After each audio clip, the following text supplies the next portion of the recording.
क्या एक छोटी सी आइडिया से बड़ा सा बिजनेस बनाया जा सकता है? सुपम माहेश्वर एक प्रॉब्लम नोटिस करते हैं। इंडिया में बर्थ रेट ज़्यादा होने के बावजूद भी बेबी प्रोडक्ट्स की वैरायटी बहुत ही लिमिटेड थी। इसी प्रॉब्लम को सॉल्व करने के लिए उन्होंने 2010 में शुरुआत की फर्स्ट क्राई, एक ऐसा ऑनलाइन स्टोर जहां पर आपको बेबी प्रोडक्ट की बहुत ही बड़ी वैरायटी देखने को मिलेगी। शुरुआत में फर्स्ट क्राई सिर्फ खिलौने बेचने पर ध्यान देता था, लेकिन जब इनकी ई कॉमर्स वेबसाइट ग्रो करने लगी तब इन्होंने बाकी ब्रांड्स और रिटेलर्स को भी ऑफर दिया कि अगर वो चाहें तो यहाँ पर अपने बेबी प्रोडक्ट बेच सकते हैं। लेकिन यहाँ पर दो बड़ी प्रॉब्लम इनके सामने आई। पहली, तब ऑनलाइन शॉपिंग का इतना ज़्यादा क्रेज नहीं था, जिस वजह से लोग इन पर भरोसा नहीं कर पा रहे थे। इस प्रॉब्लम को सॉल्व करने के लिए उन्होंने फ्रेंचाइजी मॉडल के थ्रू फर्स्ट क्राई के 400 से भी ज़्यादा आउटलेट खोले, ताकि लोग प्रोडक्ट को फिजिकली टच और फील कर पाएँ और जो चीज़ें इनकी ऑनलाइन प्लेटफॉर्म पर ज़्यादा बिकती थी उसे अपने आउटलेट पर अवेलेबल कर पाया। इससे इनका बिजनेस ग्रो करने लगा। आज फर्स्ट क्राई पे 6000 से भी ज़्यादा ब्रांड 2 लाख से भी ज़्यादा बेबी प्रोडक्ट बेच रहे हैं। दूसरी बड़ी प्रॉब्लम जो इनके सामने आई वो थी ऑनलाइन डिलीवरी। जब कस्टमर इनके ऐप से कोई सामान मंगाता था तो बहुत बार डिलीवर होने में टाइम लगता था। इससे इनका कस्टमर एक्सपीरियंस खराब हो रहा था। इस प्रॉब्लम को सॉल्व करने के लिए इन्होंने एक और स्टार्टअप एक्सप्रेस बीज की शुरुआत की, जो आज इनकी प्रोडक्ट की डिलीवरी करने के साथ साथ दूसरों के भी प्रोडक्ट डिलीवर करता है। उससे इनको एक अच्छा रेवेन्यू आने लगा।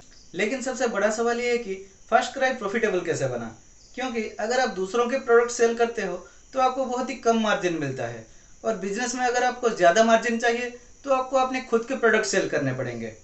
इसी आइडिया के चलते इन्होंने एक और कंपनी बेबी हब की शुरुआत की, जहाँ पर ये अपने खुद के प्रोडक्ट बेचते हैं। साथ ही इन्होंने यूट्यूब, फेसबुक और इंस्टाग्राम पे भी अपने चैनल खोल रखे हैं, जहाँ पर ये लोगों को बच्चों की देखभाल करना सिखाते हैं और अपने प्रोडक्ट की भी जानकारी देते हैं।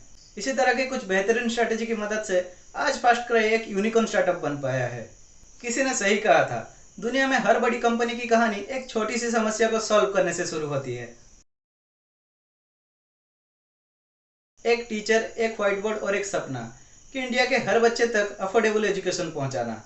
यह है कहानी फिजिक्स वाला की, जो हमें सिखाता है एक टीचर भी $1 बिलियन की कंपनी खड़ी कर सकता है।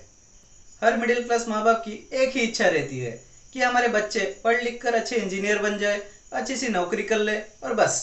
लेकिन उस रास्ते की शुरुआत होती है IIT JEE की कोचिंग से, और वो करने के लिए इनके पास तब पैसे नहीं थे। तो इन्होंने उत्तर प्रदेश के एक कॉलेज में इंजीनियरिंग की एडमिशन ले ली, पर इनका वहाँ पर ज़्यादा मन नहीं लगा, तो बीच में ही छोड़कर बाहर आ गए और अपनी फैमिली को सपोर्ट करने के लिए कोचिंग सेंटर्स में पढ़ाने लगे। एक दिन उन्हें रियलाइज़ हुआ कि इंडिया में बहुत से ऐसे बच्चे हैं जो पैसों की कमी के कारण इंजीनियरिंग की कोचिंग नहीं ले पा रहे हैं।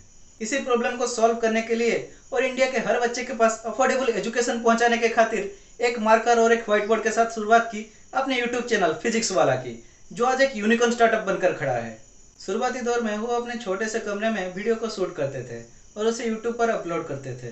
धीरे धीरे करते करते उनके सब्सक्राइबर बढ़ने लगे और यूट्यूब से उन्हें अच्छा खासा इनकम आने लगा, तो वो इसमें अपनी पूरी जी जान लगा देते हैं और 2019 में उनके सब्सक्राइबर 1 मिलियन पार कर जाते हैं। तब तक फिजिक्स वाला एक बहुत बड़ा नाम बन चुका था। फिर एक दिन इनकी मुलाकात प्रतीक माहेश्वरी से होती है, जो कि टेक और बिजनेस के एक्सपर्ट थे, और इन दोनों की साझेदारी के चलते 2020 में ऑफिशियली फिजिक्स वाला का ऐप लॉन्च होता है, जो कि रिलीज होते ही इंस्टेंट हिट बन गई, क्योंकि इनका विजन सिंपल था। ये इंडिया के हर बच्चे तक अफोर्डेबल एजुकेशन पहुंचाना चाहते थे, जिस वजह से ये अपने कोर्स के प्राइस को बहुत ही कम रखा करते थे, ताकि ज़्यादा से ज़्यादा बच्चे अपने पढ़ाई के सपने को पूरा कर पाए। 2022 में जब कोरोना लॉकडाउन खत्म हुआ तो सारे स्कूल, कॉलेज, कोचिंग सेंटर खुलने लगे, तो ऑनलाइन में स्टूडेंट कम होने लगे, जिस वजह से एडटेक कंपनियों को लॉस होने लगा। लेकिन उस दौर में भी फिजिक्स वाला ने प्रॉफिट कमाया, क्योंकि टाइम के साथ साथ उन्होंने अपने ऑफलाइन कोचिंग सेंटर भी खोलने चालू कर दिए थे, जहाँ पर बच्चे पढ़ाई के साथ साथ अपने डाउट भी क्लियर कर सकते थे। फिर इन्होंने किया डाइवर्सिफिकेशन।